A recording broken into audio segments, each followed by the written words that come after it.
Hello there and welcome back to the channel where today we have the Tycoon news for, any time, really. I got rid of the month tag, so it could be whenever I want. You could have more than one a month. How good is that? Anyway, without any further ado, let's jump into the first story for today.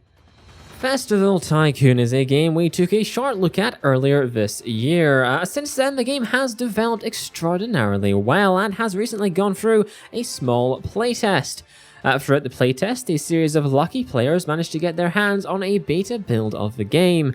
This allowed, of course, the developer to get some player experience, iron out bugs, and naturally for us, get some cool as heck footage to watch. If you'd like to watch some gameplay, I will try and remember, editing me, to put some links to other creators in the channel description, which you can watch at the end of this video. Having played the test version myself, I found both the concept and the actual gameplay to be incredibly fun and interesting. The game is definitely not 100% finished, however, could come the release, I'm sure it's going to be an incredibly enjoyable game indeed. Next, we have an upcoming release all the way away in summer of 2021 with MillVille, or is it MillVille? It's MillVille.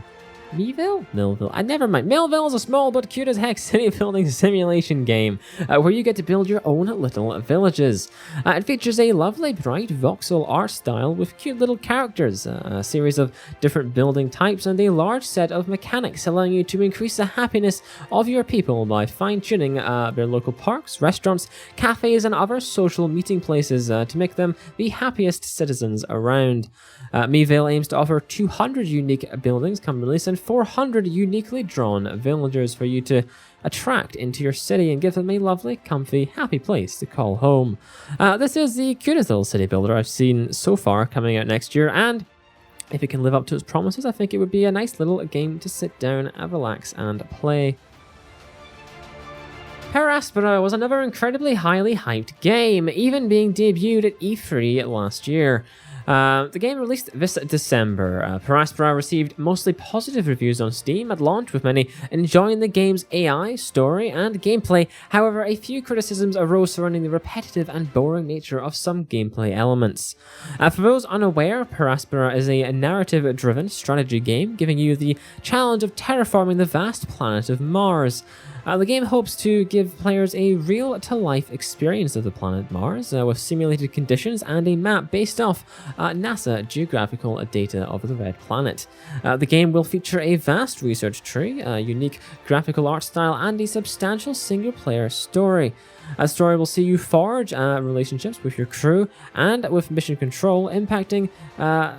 these relationships you make will also impact the mission and how successful it is at the same time. The game can be found here on Steam for £23.99 in the UK. Next, we have a game which may look interesting to those of you that have played Game Dev Tycoon or any of these esports simulation games we have around. So here we have Pro Player Life, which allows you to go from a lowly casual, to quote the game, to a world-renowned esports legend. In Pro Player Life, you can make use of the custom character creator. From here, you can customize your clothing, your appearance and all, and then focus on training hard as you raise your skill level and get your name out there into the esports environment. As you move forward, you'll have to invest wisely in your hardware and in your future. Pro Player Life released on the 23rd of October to mostly positive reviews on Steam. Reviewers criticized its boring, slow, and repetitive gameplay loop, while others complimented its potential and solid, structure. It definitely wasn't a buggy game at the very least. Pro Player Life can be found for £7 here on the UK Steam store page. While I've been on my long-ass uni break, there have been many games rise from the horizon. One of these to crest the horizon, this is the cringiest thing I've written in a while, I must say, was the Airline Porject. Airline Porject, while it failed its goals on Kickstarter, it still looks like an incredibly promising little airline management game.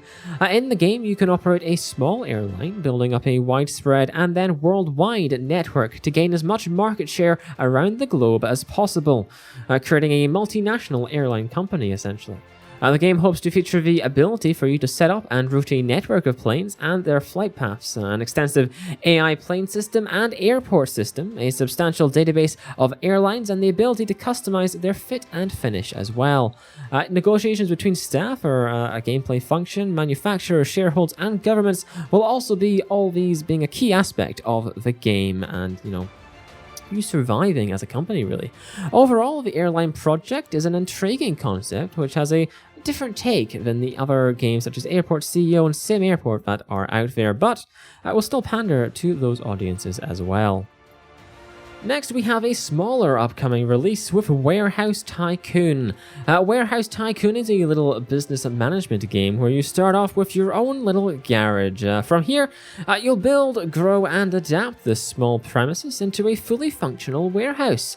You'll be able to drive a van, accept inventory from multiple sources, create systems from processing and managing inventory, ensure inventory is processed and dispatched on time, and fully functional employee and automation systems are operational as well. Because if none of this operates, then you're not going to get your money, you're not going to get your stuff out of the warehouse, and nobody's going to pay you because it never actually turned up.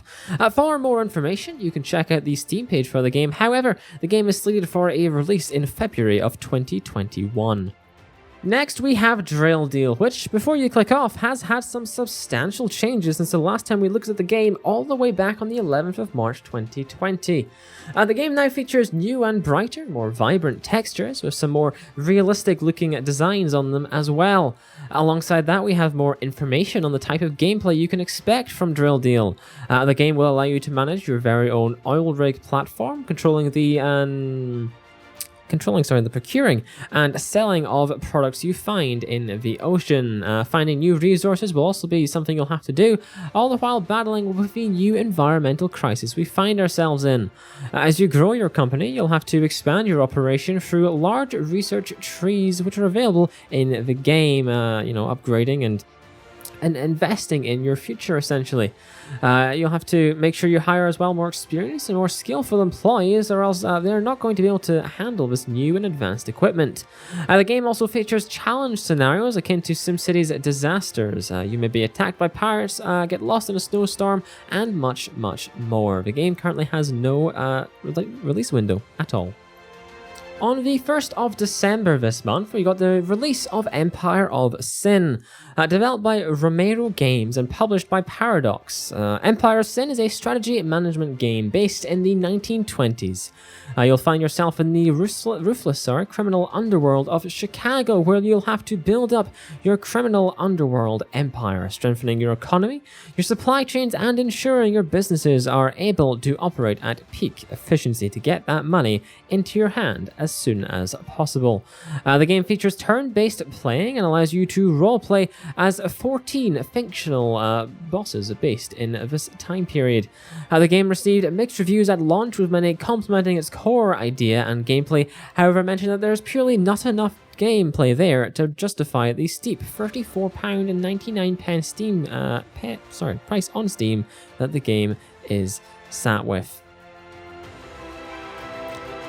And that's it. That is it for today. I hope you enjoyed everything we covered. I'm trying to shorten the videos and include more factual information on the game, as alongside, just giving you some, just not putting in stuff that isn't really of a high quality, essentially. Getting some games that are good, games that you'll want to buy. So hopefully you like that, and hopefully it improves going forward. But until I see you next, I'll thank you very much for watching, and I'll see you around.